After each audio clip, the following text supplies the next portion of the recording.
Financial Stability Act. I'm not opposed to financial regulatory reform, but there is precious little of that in this misnamed bill.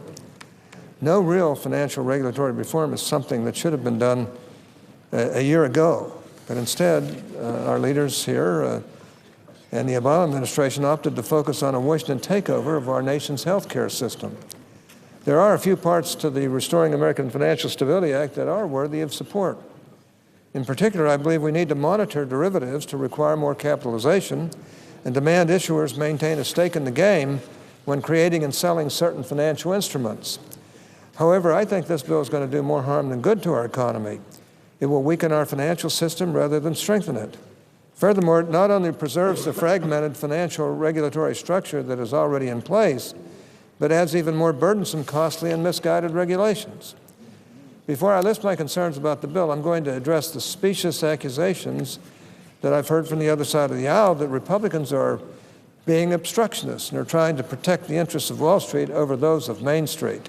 Give me a break. These accusations are not only false, they're simply false and are aimed at diverting attention from our solutions to a bad bill by attacking our credibility and motivations. We are not trying to protect anyone except the American people who are the victims of this economic collapse. Let me be clear that every Senate Republican and I want financial regulatory reform in order to prevent the recurrence of what happened a couple of years ago with the collapse of our financial markets. But the problem with this proposal is that it not only regulates Wall Street, but also Main Street.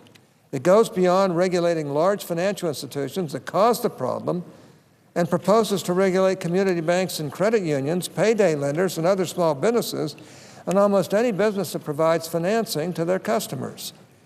If the other side is implying that we are trying to protect Wall Street because we have some sort of special relationship with large financial institutions, that's blatantly false on its face and simply not true.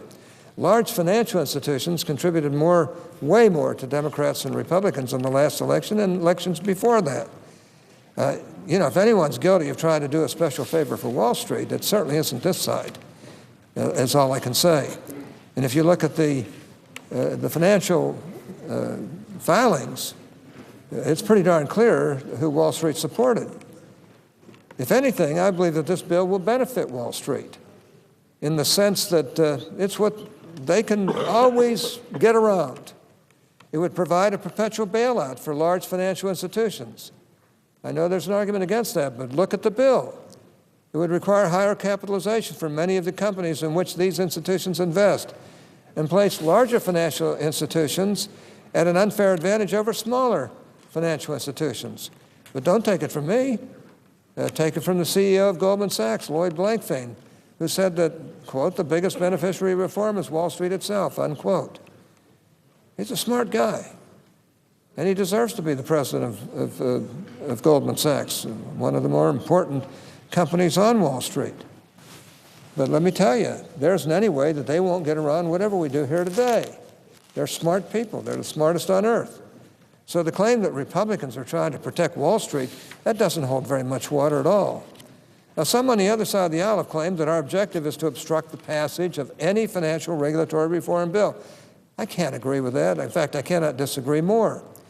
Not only did a Democrat join the Republicans in voting against proceeding to this bill, but another Democrat who serves on the Banking Committee and has been involved in negotiations noted that the concerns being raised by Republicans about potential bailouts of large financial institutions are legitimate. He validated our concerns by stating that, quote, there are parts that need to be tightened, unquote. So at the very least, both Democrats and Republicans believe that this bill leaves a lot of room for improvement.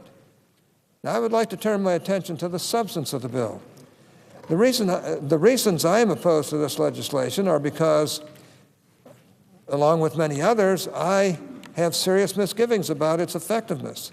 Specifically, the FDIC's orderly liquidation authority, the overregulation of the Consumer Protection Agency, and the lack of reforming Freddie Mac and Fannie Mae.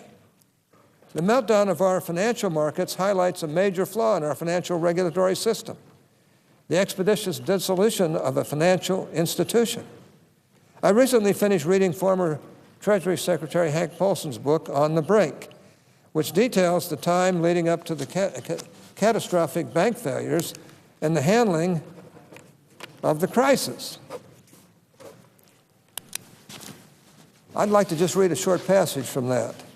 Quote, "Back in my temporary office on the 13th floor," Mr. Paulson states, "a jolt of fear suddenly overcame me as I thought of what lay ahead of us. Lehman was as good as dead, and AIG's problems were spiraling out of control. With the U.S. sinking deeper into recession, the failure of a large financial institution would reverberate throughout the country and far beyond our shores. It would take years for us to dig ourselves out from under such a disaster," unquote. What I took away from this book was the enormity and complexity of trying to dissolve these large financial institutions before their assets disappeared. There's no doubt that our current system is incapable of handling such a complicated task. In fact, over the last few weeks, I not only read On the Brink, but I read The Ascent, A-S-C-E-N-T, of Money. I read The Panic of 1907 and was amazed at the correlation between 1907 and 2007. I read, as I said, On the Brink by Hank Paulson. I read Sorkin's book, Too Big to Fail. And just last weekend, I actually read it on Saturday. On Saturday, I read the whole book on The Big Short by Michael Lewis, which was an excellent read. They've all been excellent reads. And that's just in the last few weeks. Look, the Federal Deposit Insurance Corporation, or FDIC, was established in 1933 to insure bank deposits. It mainly deals with your common brick-and-mortar bank that most of us use on a weekly basis. It oversees roughly 8,000 depository institutions and $9 trillion in deposits. In the aftermath of the economic collapse, the FDIC administered 25 bank failures in 2008 and 140 in 2009. That is approximately 2% of all the banks they oversee. Despite such a low percentage, the FDIC's deposit insurance fund was nearly depleted. According to the Federal Reserve, there are approximately 5,000 top-tier bank holding companies with roughly $17 trillion in assets. The top 10 largest financial institutions hold $9 trillion in assets. The current financial regulatory reform bill proposes to provide the FDIC with an orderly liquidation authority to unwind not only depository institutions, but now large financial institutions that pose a systemic risk to our financial system. With the passage of this bill, the FDIC would be responsible for unwinding nearly double the total number of assets. However, the magnitude of the task is the least of my concerns. By taking the resolution out of the bankruptcy courts with all of their expertise and putting it in an executive branch administrative proceeding conducted by politically appointed bureaucrats, we definitely lose transparency and accountability. It's ridiculous. If you would like to see a glimpse of the consequences of losing transparency and accountability, just look at the FDIC's behind closed doors handling of Washington Mutual. During a Senate investigatory hearing last month, former Washington Mutual Chief Executive Kerry Killinger denounced the FDIC's handling of the bank failure as, quote, unnecessary, unquote, and, quote, unfair, unquote, partly because the thrift was shut out of hundreds of meetings and phone calls with financial industry executives that determined the, quote, winners and losers, unquote, in the crisis. Our current bankruptcy courts avoid many of the problems associated with creating a government resolution authority and are a superior way of dealing with failed or failing non-bank financial firms. The bankruptcy courts make dissolving large institutions transparent. That's why we have them. They're experts at it. They know what they're doing. We can all watch what they're doing. We can read the pleadings. We can do a lot of things that bring transparency. The other way will not. Now that brings me to my next concern with this bill, the creation of the Consumer Financial Protection Agency.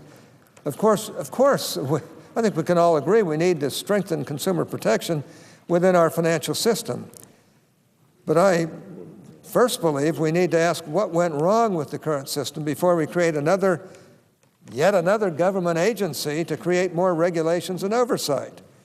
This will only make it more difficult for consumers and small businesses to obtain a loan, a line of credit, or a credit card.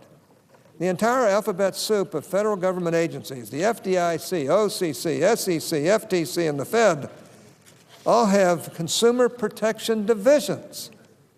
However, these divisions do not meet the standard of protection we need.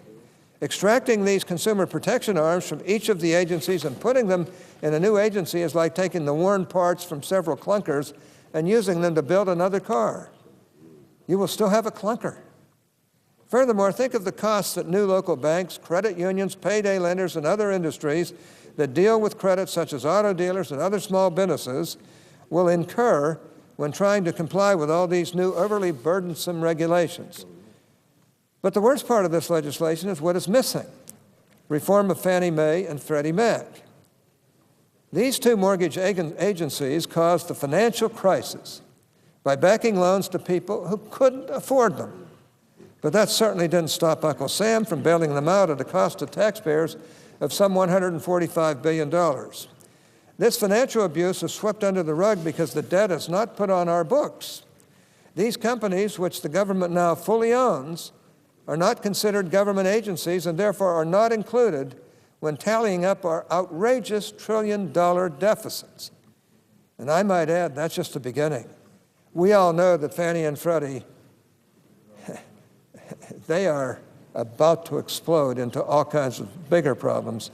Some estimate as much as $500 trillion, or $1 billion, excuse me. That's scary. It's scary, and yet we're not doing a doggone thing about it in this bill. We should have faced the music and done whatever we could. A lot of games are played with the budget. Mr. President, I said before, I support financial regulatory reform.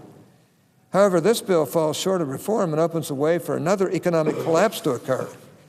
It will unjustly protect companies that are deemed too big to fail by providing them preferential treatment during FDIC-conducted liquidations. It will create costly burdens for the 99% of financial institutions that did not cause the financial collapse. And it misses the mark by not addressing the reform of Fannie Mae and Freddie Mac. There are other reasons, but I think I'll limit my remarks today to those few. But those few involve trillions of dollars, involve all kinds of future problems for our country, and I think will lead us even further down the path of poor economics and maybe, not maybe, higher debt, higher spending, more and more government, and less control by the people. Mr. President, I thank the chair and yield the floor.